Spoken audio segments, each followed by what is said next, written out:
Hi everyone, it's Carl here. Today I'm going to do a taste test review of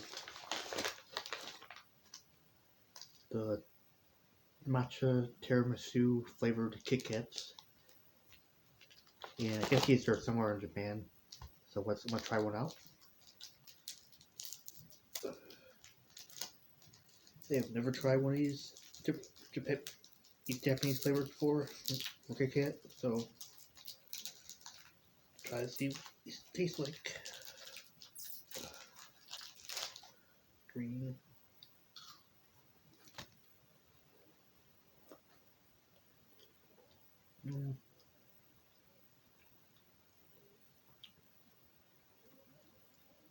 It's pretty good.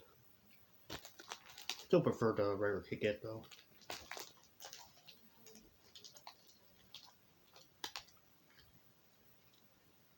Tastes a lot like tea, green tea.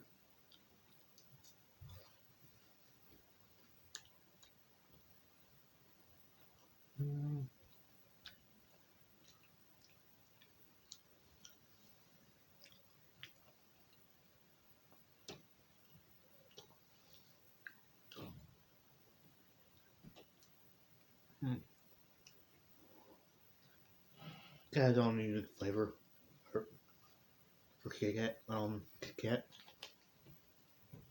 So for that reason, I really enjoyed this, but still prefer the regular Kit Kats. I know there's many different flavors of these Japanese Kit Kats, but I gotta try a lot of them first. But I'm gonna give this a 7 out of 10. That's my rating for this. Very good flavor in it, and let me know what you think. If you try one of these, let me know. Thank you for watching. Please like, share, and subscribe. Have a nice day. Bye now.